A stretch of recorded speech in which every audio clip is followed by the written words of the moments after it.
Warning, there is adult content in this video. Viewer discretion is advised. What's going on? I'm Justin, and this is episode 12 of Game Rants, and today I am joined by the one and only Sean Ross, biggest fan of Cleveland. No. Woo! Sean loves the Cleveland Browns, everybody. Stop it. That's where you're going to come in? That's how you're going to introduce me? Yes. Fuck. God. All right, but then you have to explain why that's not true and why you're giving me shit. Okay, well, Sean is a big Odell Beckham Jr. fan.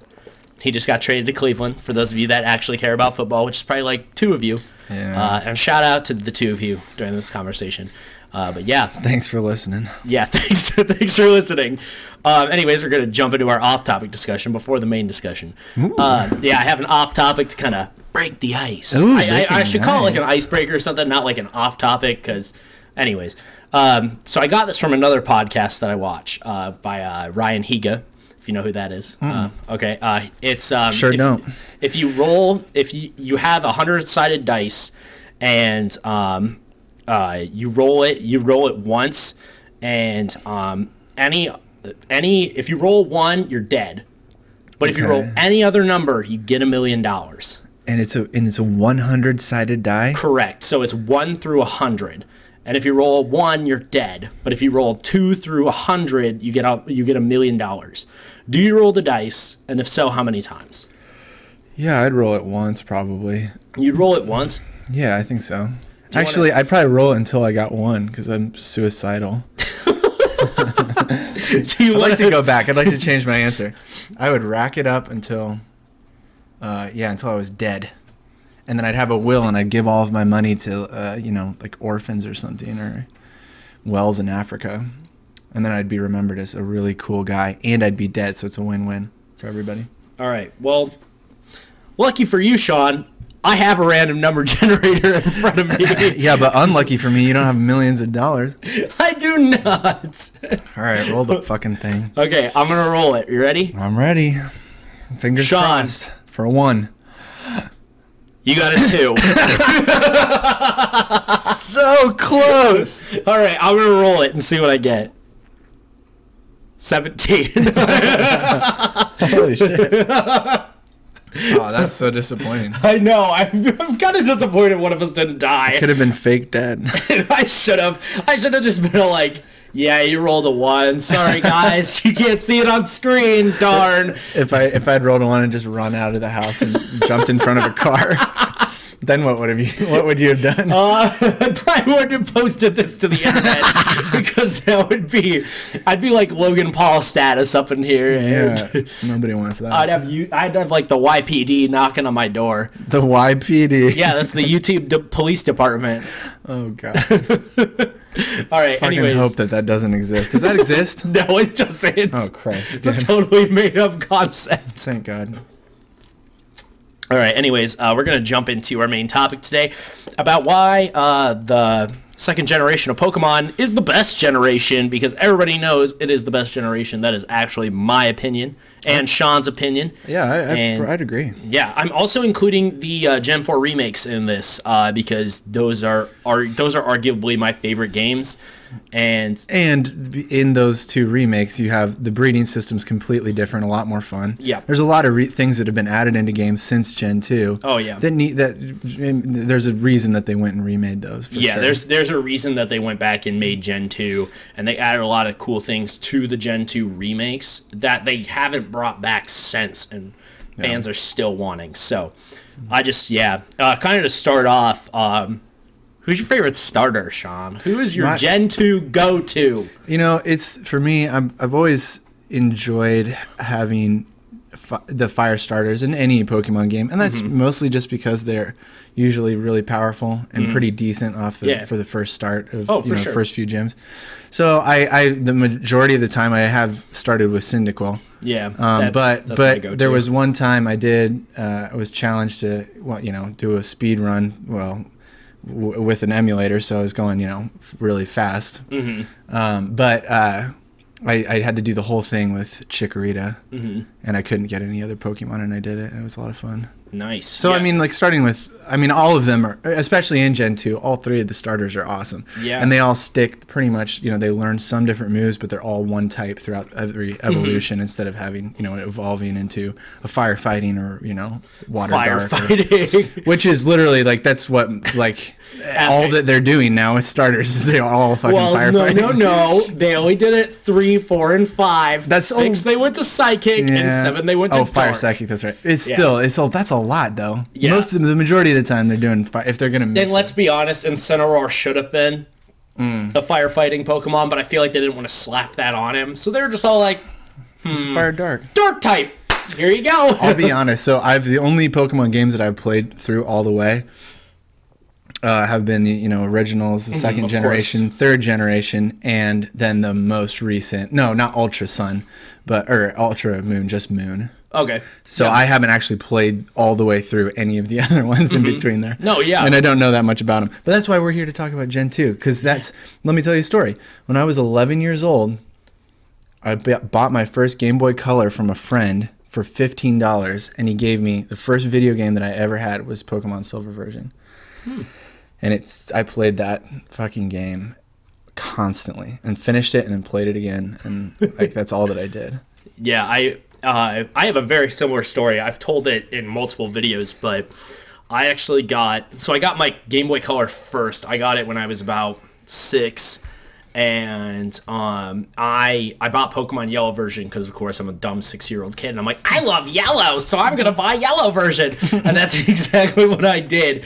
So and Gen 2 was literally right. Gen 2 was out when I bought Yellow version, right? And I was all like, okay, so I just bought a Gen 1 game, and then for my birthday I got Gold, and I sat in a corner like by myself and played this game while my friends were at my house, and my parents are like, shouldn't you go play with your friends? I'm like, but Gold version, like, this thing's awesome. And I'm like, I don't want to quit yet because Cyndaquil's awesome, man. And I sat in my little corner and I'm all like, this is awesome. I mean, I guess part of my love for Gen 2 is nostalgia. But part of it is also, it's really good and it's really solid.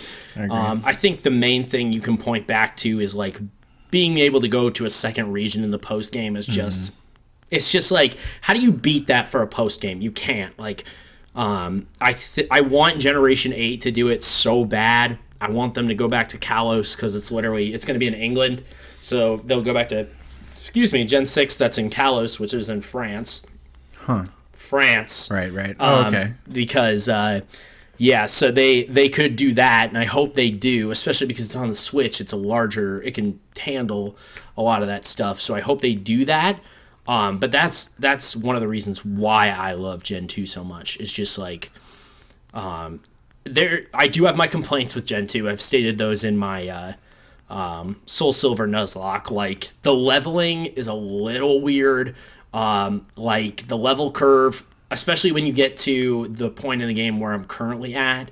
Where are you at right now? I'm just about to do the 4th gym. So right after the 4th gym, right after right when you're about to fight Chuck, Olivia, that's her name, and Price. Yeah, you can fight those 3 in any order. Exactly. But the wild Pokemon in the area are like 20, and all the trainers are 20, but they're like high 30s. Yeah, absolutely. And it's like, what? Like, it's because they had to lower the levels to get more memory so they could put in Kanto.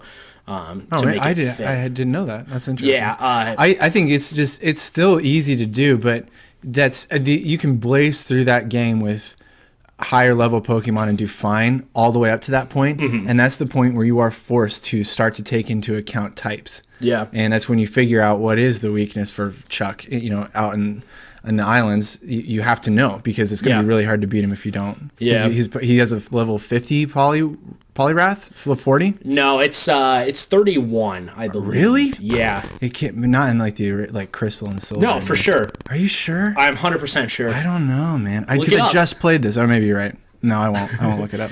Maybe it is just 30. In my mind, it's like 40. No, it gets to 40s around the Elite Four. I played Crystal last year, It was actually my first time using Chikorita. I had never used Chikorita till last year, and I'm very ashamed to say that. Oh, you gotta be, yeah, you're totally right, because Claire's dragon, I mean, she has like a level 40 something, yeah, right? she gets to level 4. 40 Dragonite or her Seadra. No, it's a Kingdra. Yeah. You're Kingdra right. gets to about 40, and then the Elite Four is like mid 40s the first time, and I think it's like mid 50s the second time. Don't quote me on that. I could be wrong. I think it might be 60s. But also, I haven't even mentioned the best part of the post game, going to fight the protagonist from the first game Red. on Mount Silver, which is super sweet. It is sweet. Yeah, I've never actually done that fight. 100%. I'm gonna be honest. I've never done it. Really? Yeah, I've never done it. It's a lot of grinding. Like if you legitimately want to go do it, it's a ton of grinding. Yeah, I think that's true. Yeah. Sorry, I've just got a weird burp cough just thing. edit it out. Edit it out. Edit it out. That's what post is for. No, I keep this as raw as possible, man. Yeah, it is, but I guess for me, here's what happened. I played a lot of Silver, and I don't think I'd actually beaten it by the time that I had Yellow. And then I played Yellow and finished that. And so then when I discovered that you could go to Kanto, that blew my mind. So I was like, wait, this is the last play. I mean, and then eventually at some point, a friend like gave me their old Crystal, Silver, and Gold guide. And that's the first time that I read that, oh, there's at the top of Mount Silver, Red is up there. And so I was like, well, shit. And so, but by that time, I'd been playing the same game for so long. 2 or 3 of my Pokemon were all level 100. So going there and beating him was like, well, that was dumb. Why did I do that? But you can go back and fight him again and again. So that was really fun to go train other Pokemon and then take them up there and face them again. Yeah, for sure. I think actually Red is he's the NPC with the highest leveled Pokemon. His level 88 Pikachu in Heart Gold and Soul Silver is still the highest leveled NPC Pokemon to this day, I think. Of any game? Yeah, of any game, for sure. Yeah, it's just they don't like do stuff like that anymore. I mean, they like kind of did something like that in Emerald. They had you fight the old champion. Yes. Right, yeah. But they don't like do things like that anymore. Like they do like go catch like every single legendary on these holes, or go do this pointless detective backstory, or like they just don't do stuff like that in Moon anymore. Yeah, right. Like which honestly I don't do the post game very often, but when I do, it's usually the first or second time I've played it. And the post game in Sun and Moon is honestly my least favorite. I think I can say that without a doubt. And I didn't play it. No, it's really bad. I would not recommend it. It's a waste of time, to be completely frank, because you can play Ultra Sun and Ultra Moon. It's a better experience overall, and the post game is better, and it's just I don't understand that. I will never understand that. But another good part about Gen 2 is a lot of there's a lot of memorable Pokemon in that Dex. That's true. That I just love. I literally, in my Soul Silver Nuzlocke, if you're not watching, there's always a card on screen. I'll throw one up there again for y'all. I can promote myself multiple times. But I literally clamor on, like I'm headbutting all the trees everywhere I go. And I'm all like, give me a Heracross. I want a Heracross. And I love Heracross so much. It's one of my favorite Pokemon, and it's in Gen 2. Ampharos is always a classic. The Cyndaquil line, the Totodile line, the Chikorita line. You've got the Hoot and Noctowl. They're really memorable. You have Togepi, Togetic, and it gets an evolution later on in Gen 4. There's just a lot of Larvitar, Pupitar, Tyranitar. Tyranitar, that's another good one. The introduction of some of those baby Pokemon, that was kind of cool. Maybe a little campy, but pretty cool. Yeah. Also, Gen 2 introduced the day and night cycle into the game, which they actually took out until Gen 4. They didn't have it in Gen 3. I don't know why they didn't, but it was stayed day the entire time you played Gen 3. And it was like... weather changes. That was the thing that changed. Yeah, weather was Gen 3. But no day and night. I didn't even realize that. And then Seasons was Gen 5. But the day and night cycle was Gen 2, which I really like the day and night cycle, because obviously there's the Umbreon and Espeon that get triggered evolutions from day or night based on, and there's happiness values. Genders weren't even a thing in Gen 1 and 2, except for Nidoran male and Nidoran female. Right. Those are the only two that had an established gender because it's in the name. So, yeah, and they gave genders and the Dark and Steel type to balance out Psychic, because Psychic is just changed everything. Busted in Gen 1. Yeah. If you don't believe me, go play a Gen 1 game, like a legitimate, like red, blue, if you're in Japan, green, or yellow. Play one of those, get an Alakazam, win the game. Congratulations, you've won. Mm-hmm. Like, it's that simple. Like, it's so dumb because Ghost is supposed to be a counter. But there's 3 ghost types, and they're all poison, so they can all get hit for super effective damage by Psychic. And the bug types suck, so you're screwed. And Gen 2 fixes all that with Steel. It has immunities to Psychic, so it balances out. And Dark, obviously super effective. And bug types get a lot better with like Heracross and Pinsir and Scizor being in the game. An evolution of Scyther. And a lot of other Pokemon like that just make the game more balanced. And there's just a lot of, and like the new moves that come out of there is just super insane too. The punches for Gen 1, but there's a lot of cool stuff. When I think about Gen 2, that was the last, maybe Gen 3, I guess, to a certain extent. The point where the look of the Pokemon had stayed pretty consistent. Mm-hmm. They'd come up with new Pokemon, interesting types, obviously adding different stuff, but there wasn't anything that looked too insane or ridiculous. I would agree with that. Until some a little bit in Gen 3 and then 4, I know. And not that that's something that like really bugs me or takes me out of it, but I know why people complain about it. Oh, no, I totally agree. Like, especially with and I agree with that point to an extent, because Gen 5 you got some real stinkers in there. I mean, I bring up the ice cream Pokemon all the time. What the fuck is that? And I know there's like this super beloved Psychic type that is it Gen 5? It's like it's in like green gelatin. It's actually supposed to be a fetus. It's a fetus? Correct. What the fuck? But it's like a Psychic type. Correct. And most people love it. I mean, people really like that Pokemon. Reuniqueless. It's Solosis, Dwosian, and Reuniqueless. The most downvoted comment I've ever had on Reddit was on our Pokemon. Somebody said, posted just a picture of it and was like, oh, this was my, dude, still hands down weirdest and my favorite Pokemon. And all I said was, what the hell is that? And it's like still my most downvoted comment on Reddit. Because people hate it when you bitch about weird, weird looking Pokemon. Sure. Except for the ice cream guy and like the chandelier things. And the chandelier a lot of people actually like. It's the trash, the trash thing. Oh, Trubbish. Trubbish and Garbodor that everyone hates. Okay. And they're not bad designs. I just think they're a little overcomplicated. And I think that's where, because you mentioned simplicity. I think that's a lot of, because if you look at the earlier designs, they're a lot simpler. They're a lot, literally, Voltorb is a Pokeball. Right. And I think a lot of people say that the Gen 5... some of the Gen 5 designs are lazy. I don't think they're lazy. I think they're too complex. I think if they take it a couple steps back, reel it in a bit, kind of not add as much detail, kind of maybe make it a little more simple. They get more money. They get more money for their. They get more bang for their buck. Yeah. Okay, that makes sense. Like Grimer is literally just sludge. Yeah, or right. Coughing is literally just a ball of, or I don't even know what the heck it is. It's like stone. It looks like stone or rock, but but it emits poison or something. Yeah.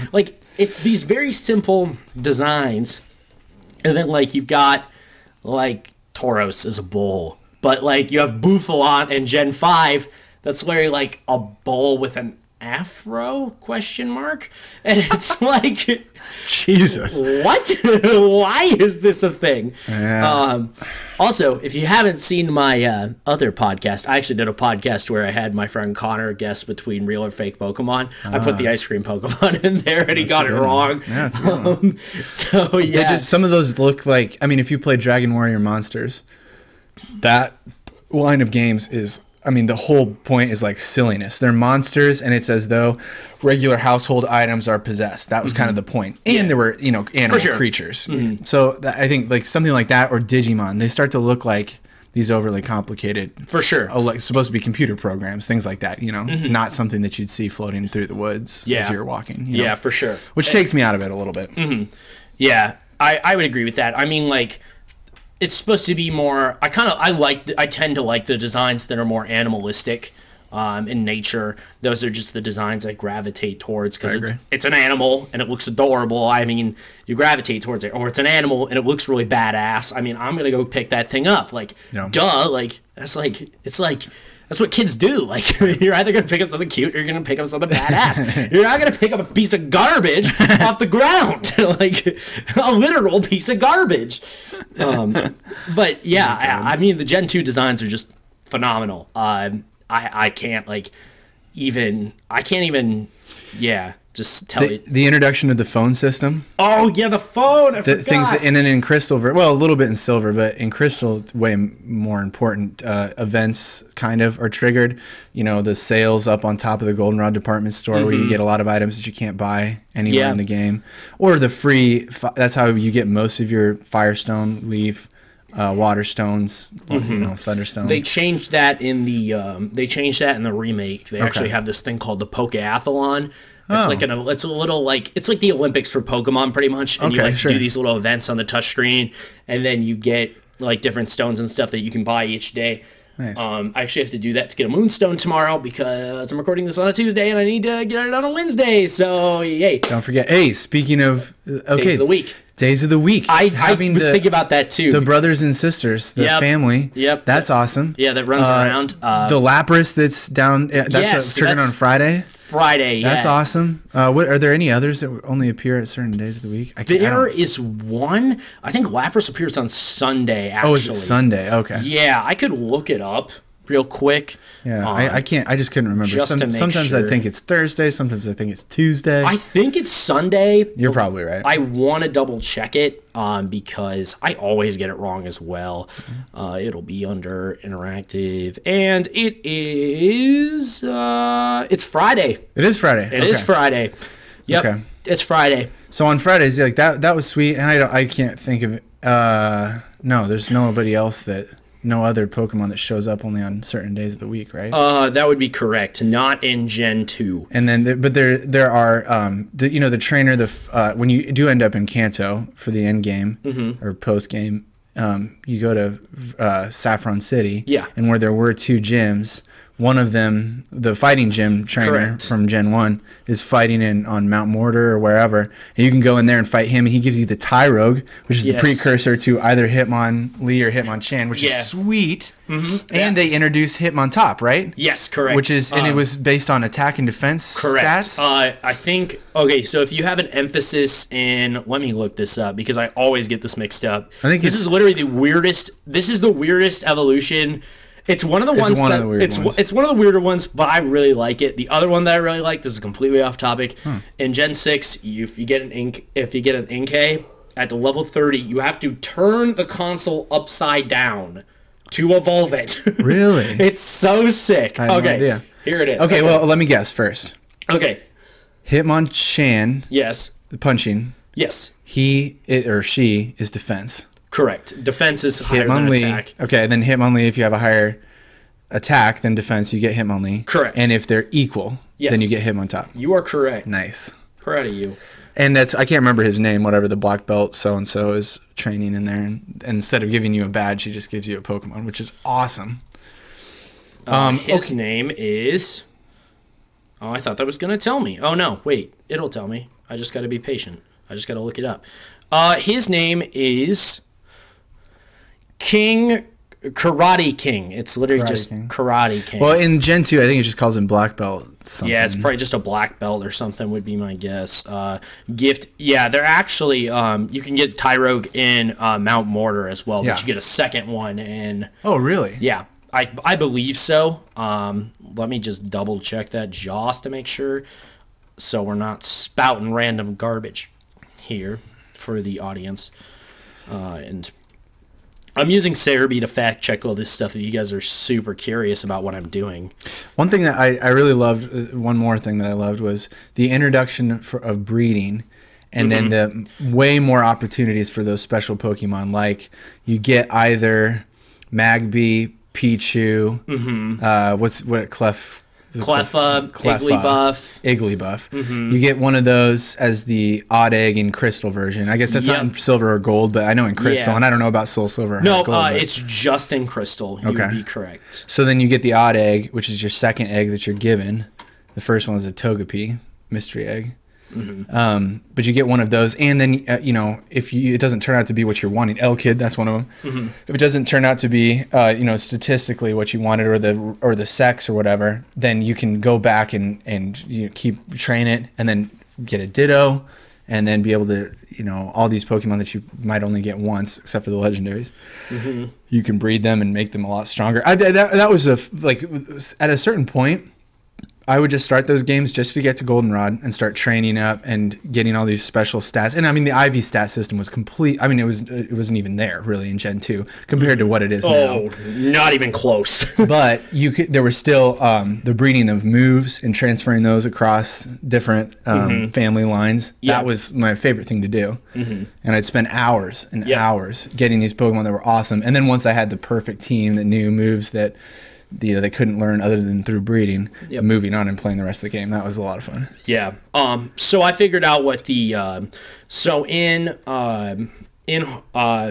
Gold, Silver, and Crystal, the Fighting Dojo does nothing apparently. Right. It's literally just a building. Yep. You walk in, there's nothing there. Yeah, and you don't even get a Tyrogue there. Yep. Okay. So and then in the remakes, it's where you can rematch every single gym leader. Oh, really? The 16 of them, yeah. And they have a different team with all Pokemon. Like, they have, like, a bunch of Pokemon. But Karate King is back there. He's there. It's just he doesn't... Is he still in Mount Mortar and giving you a Tyrogue when you face him there? There's one of them there. There's a guy there in this picture I'm looking at. But you don't fight him or anything. Okay. He just kind of stands there. But everybody else, all the other gym leaders show up and you can rematch them. Which is great. Yeah, that's super cool. I actually really like that. I do too. Something that you don't get until like a later generation, which is another reason they made these remakes. Yeah.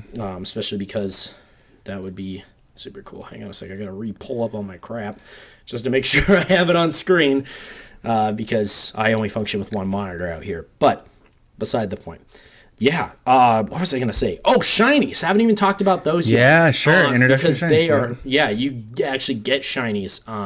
And with that odd egg, it's actually an increased likelihood it's a shiny. You have a pretty good chance of getting a shiny. I mean, normally it is. Crap. What are the odds? What are the odds?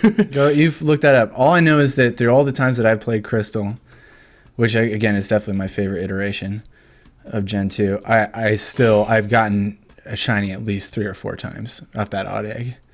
And I mean, that's just like ridiculous. And because it's also a sweet Pokemon that you're not going to get anywhere else. Okay, so the odds of getting a shiny in Gold, Silver, and Crystal are 1 in 8,192. And that seems way worse than I was thinking. It's way worse. In the newer games. You mean in the wild? You're talking about in the wild. Yes. Okay. Yeah. Breeding, but not for the breeding and the odd egg. You can get it as high. Here's the as thing. 1 in 64. Yeah. Okay. Here's the thing with running into shinies just in the wild in those Generation 2 games. It's maybe happened to me 3 times. It's happened to me. It's happened to me twice or 3 times. I mean, it's like it just doesn't. It never happens. Yeah, like the odds in Sun and Moon become. I think it's like 1 in. With the here it is. It's 1 in 4,096. Wow. That's what it is in Sun and Moon. And that's just base. Like, you can get the shiny charm to turn that all the way to 1024. So that can increase it greatly, which is way different. But, I mean, just even introducing the shiny concept in the first place was really cool. Like, hey, look, I have this shiny Gyarados that's a completely different color. It's red. Like, that's so And you're guaranteed that one shiny. Yeah. That was my favorite. Oh, yeah. That was another great part. Because you wouldn't have known what it meant if there was a little flash across this, over the sprite. Oh, yeah. Unless you saw it, you are guaranteed to have the opportunity to catch that Gyarados. Which, by the way, I mean, so this... Let's just talk about the storyline for Gen 2 for a second. Okay. Are you fucking kidding me? That is amazing. Team Rocket sticking their head up again just a little bit in a different region, but without their leader. They're trying to get some things going. They're trying to find Giovanni. So that Giovanni like comes back or that they can find him, whatever. And then the whole time, this kid who, again, in the original iteration, not Soul Silver and Heart Gold with the special event, then you know that your rival the entire time is Giovanni's son. Yeah. But it's only hinted at and suggested in the original gen.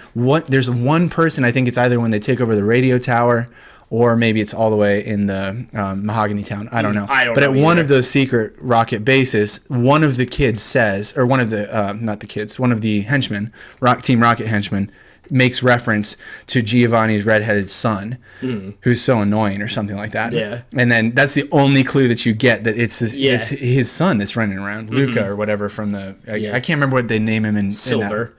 But in the show. The animated Pokemon Forever. What the fuck was it called? Oh, was it in the actual anime or was it... No, not the anime. It's like one of those limited series that they did recently. Oh, like the ones on YouTube? Yeah, you can see them on YouTube, but they're like paid things from Game Freak. I don't. It's like short. They're like shorts. I don't know if they aired on TV or not, but webisodes, and I can't. I mean, you can buy them. Like I saw it at fucking Walmart the other day. I mean, you can buy like the whole collection. It's like Pokemon Stories, or I don't remember. Chronicles. Yeah, maybe that sounds right. I don't know. I honestly hadn't seen it. My sisters bought it and had it and showed it to me. And I was like, oh, fuck. And I can't remember what they named him. But it was almost Italian, like Giovanni. It was like Luca or something like that. Luca is... I've heard that before. That's why that sounds familiar to me. It's usually silver because it's opposite of... gold. Gold, or Ethan as he's called in the remake, right, or Chris in Crystal, or Lyra. I can never say that name in the remakes, but yeah, that is what they are saying. Oh, game debut. They actually have an anime. Oh, game animation debut. Here it is. Let's see if they actually name him in this, and it is. Yeah, they just named him Silver in this. Yeah. So I'm just gonna go with Silver. Yeah, whatever Luca, it is. Whatever the heck it is. Yeah, that was the first time I'd ever. But anyway, that storyline is perfect. It's so good. I think it's really good. It's really, especially for Pokemon at that time, they didn't care about the storyline, which is something very non-JRPG like. JRPGs tend to hit you with the story, and they hit you with the story hard, and you're there to be invested in the story. Gameplay can be good, but it's maybe second.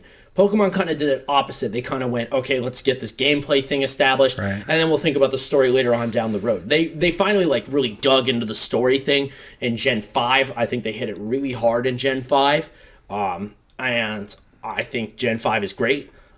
They kind of weakened in Gen 6 a little bit.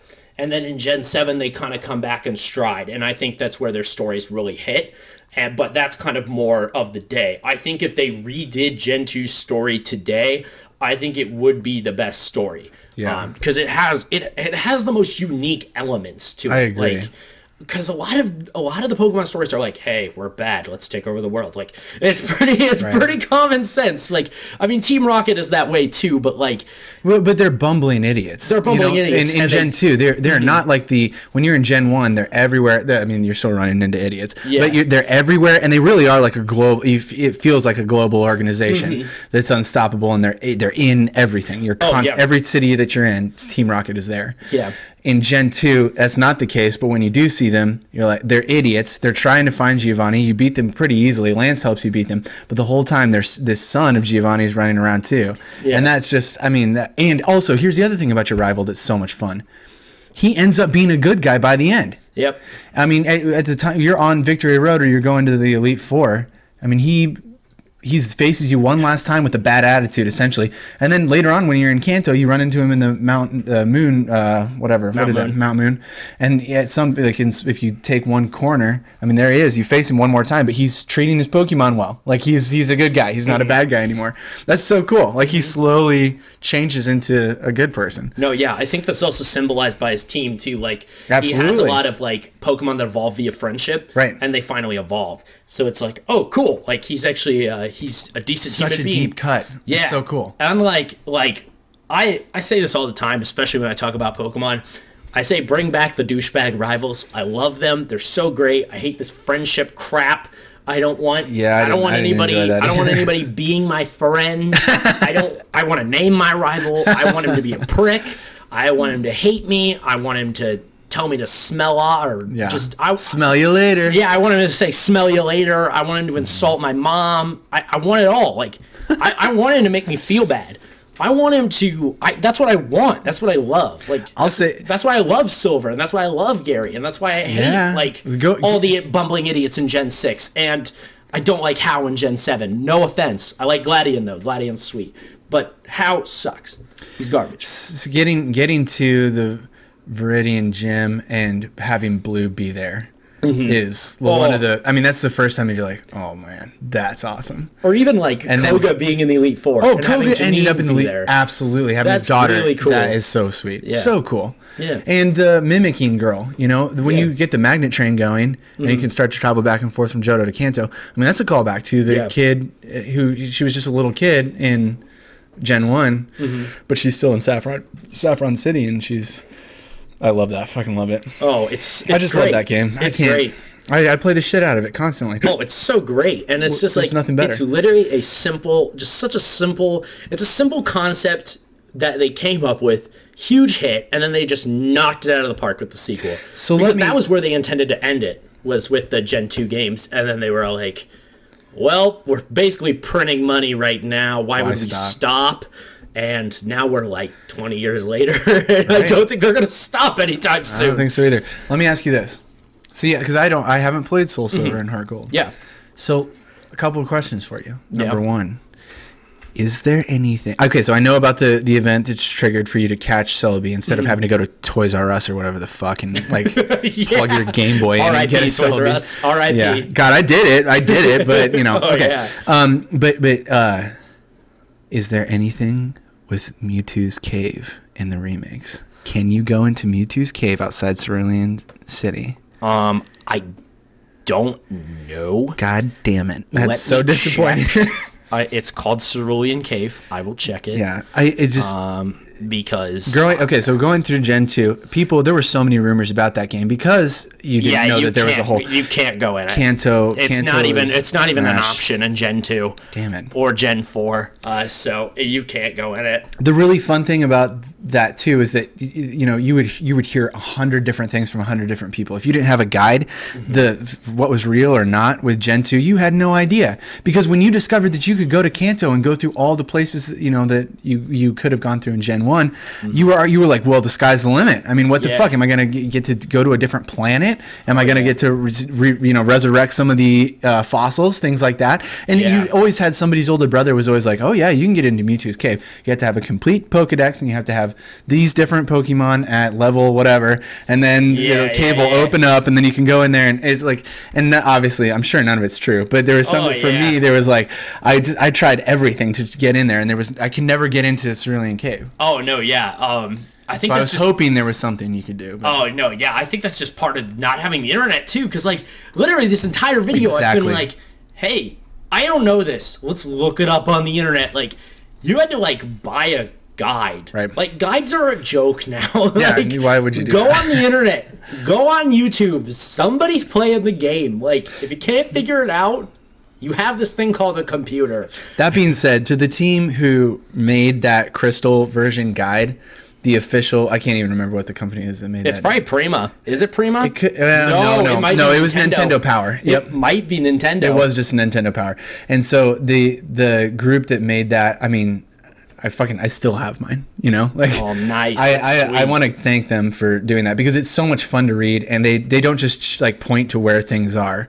They allude to stuff. They don't give you any answers. They don't actually tell you exactly what to do to find the secret part that you need to take to the power plant when you're in the Cerulean City gym and stuff like that. You know, they just kind of tell you that there's something that's going on there. So you have a general idea, and then they're really funny. They wrote jokes into their walkthroughs. Mm-hmm. It was great. I fucking love that. It's a piece of art. Yeah, I mean, the guides back in the day were just, I think they were beautiful. They were thought out because this was the only thing you had to get. Like they were so they were so cool, and they were literal like works of art and just treasures. Yeah, I think that's going to put us at the end of our main discussion, unless you have anything else you want to add. No, is this where we start the Fallout 3 podcast? Ooh, no. This is not about Fallout 3? Where we start the Fallout 3 podcast. That'll be on a different episode. They can look forward to that. Okay, we'll end this right now, and then let's start recording that one. Okay. I'm not done. Okay. For real quick, our comment question below is, tell us why you agree or disagree with the statement of Pokemon Gen 2 being the best in the comment section below. But wait, Sean, we're not done yet. We have one more segment that I like to do. It's called the Tune Testimonial. You're going to talk to me about the music that you've been listening to lately, and I knew you'd be really into this. Yeah. So what have you been listening to lately? What are the jams, Sean? You know, most of the time I'm spending time going back through. I've just spent like way too much money on record CDs and singles on through iTunes when I was 14, and so I have so much stuff that I go back and listen through again and see if it holds up or if I'm embarrassed that I paid money for it. But right now, as far as new music goes, Billie Eilish's album is really, really good. She's very dark, but it's still a strong album. One sweet thing is that she has a song called Zanny. It's just about not getting high, not taking Xanax, not abusing drugs, and how she feels lonely, being the only one of her friends that's sober, driving around, is always the designated driver, still just drinking canned Coke. Wow. I mean, it's right now for a 17-year-old kid to be singing like that and have the platform that she does. Yeah. That's pretty fucking cool. That is insane. Because it's an epidemic, opioid abuse. So I think that's awesome, and she's a respectable individual, not just. But then I also have the affinity and love for her, like I did for Lorde when she was making music. Like right away, I was like, "Fuck, I love this." But other than that, I went back and I don't know if anyone's seen the movie Walter Mitty. But Walter Mitty, Secret Life of Walter Mitty has one of the best soundtracks I've ever heard. So give that a listen or don't. I don't fucking care. Fuck off. And also, if you don't think Gen 2 is good or you disagree with anything that I said, I want you to don't ever talk to me again. We're not friends. Fucking hate you. And, I've been listening to I've actually been listening to the Persona games soundtrack, Persona 4 and 5. Oh shit, I've been listening to those a ton lately. I don't know why. I'm watching a Persona 4 blind playthrough in my spare time. Wait, walk me through what a blind playthrough is real quick. It's where you haven't played the game before. So like I've played Soul Silver before, so I know a lot of what's gonna happen. But like a blind playthrough would be like if I've never played this game before and I'm playing it for the first time on camera. I see. Pretty much. So yeah, and that's kind of like I've like kind of refell in love with those soundtracks. So I'm like been listening to those. I've been rewatching an anime that I watched. It's called Hajime no Ippo. It's about this guy who boxes. It's super sweet. I've not watched it, but I know what it is. Oh, it's so dope. I love it. And the soundtrack in that is phenomenal. I love it. And yeah, it was made in like the early 2000s, and I think it still holds up. I think it's really great. Wait, can we talk about our cartoons that we've been watching? That's not a segment of the podcast, unfortunately. I've been watching Lupin the Third, I've been watching Cowboy Bebop, and I've been watching Samurai Jack. They're really good. Okay. Check them out. All right. Sean just added a new segment to our podcast. Well, you said cartoon. You started talking about a cartoon. I talked about and it's called I talked about the soundtrack of a cartoon. But it's called and it's an anime. It's called Hey, Cowboy. I just listed 3 animes. You butthead. Wait, hold on. It's called Toon Time. What'd you call it? Toon Testimonial. Toon, not like TOON, TUNE. It's right, yeah. Jelly can attest that I've had I'm getting close to about half a bottle of Captain Morgan's. Not even close. Is that not? No. Okay, look. All right. If it's from here to... I'm almost there. Okay, yeah. All right, whatever, kid. All right, do you have any social media you want to plug or any projects you're doing? Or? Yeah, my big project and it's kind of my big video that I put out on the internet is I take a big black cock in the butt. It's on Pornhub. Check that out.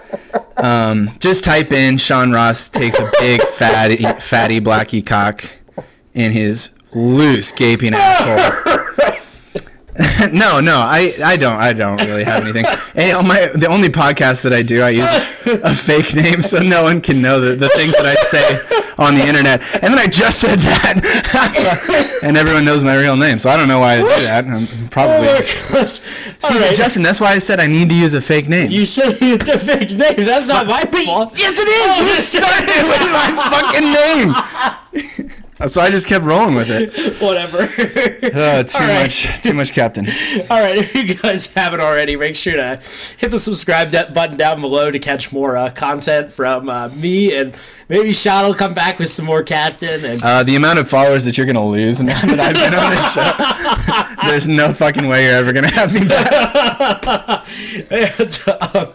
Yeah, if you like this video, go ahead and like it. That lets me know that you wanna have Sean back. And it's okay if you don't. I understand. Go ahead and leave a comment below that says #we want Sean. Oh God, we want Sean back.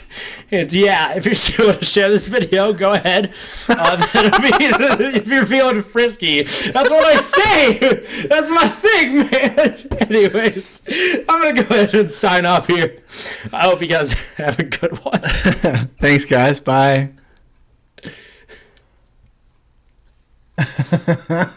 Never drink with Sean. Just name the episode "Never Drink with Sean."